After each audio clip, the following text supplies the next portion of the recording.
112 নম্বর জার্সিধারী খেলোয়াড়।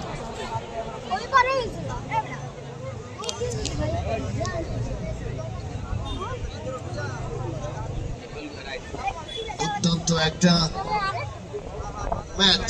এবার অবশ্য কাটাবার চেষ্টা জার্সি নাম্বার 2, সেখানে অবশ্য হুসাইন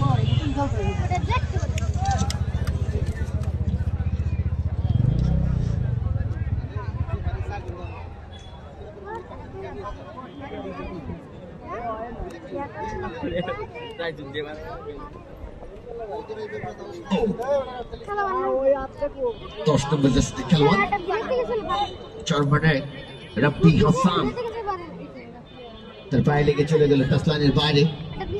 ট্রাইন শেষ পর্যন্ত জার্সি নাম্বার 9।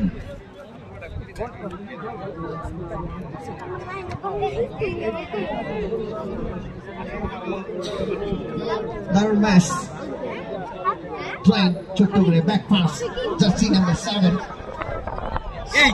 ক্যাপ্টেন কিকটা করেছিলেন তিনি, সেখান থেকে গোলরক্ষক মোহাম্মদ রফিক ছোট্ট করে ভলিটা করলেন।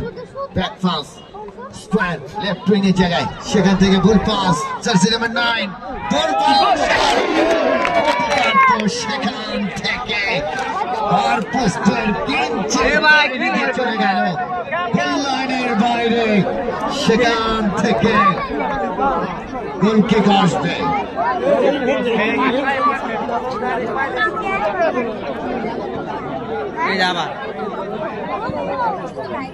বাংলাদেশের মানুষের জনপ্রিয় খেলা এবারে দিলেন ডান প্রান্তে জার্সি নাম্বার 3, সেখানে অবশ্য সাইদ ওবায়দুল টোকা দিয়ে বাড়িয়েছিলেন সামনে, সেখান থেকে চলে গেল আবার টাচ লাইনের বাইরে।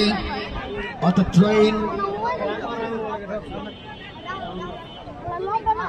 চরমনাইজ ফুটিং ক্লাব সদরপুরের পক্ষে চমৎকার ভাবে ব্লকটা তৈরি করেছিলেন, পরবর্তীতে লেফট উইং ব্যাক ক্লিয়ার করলেন।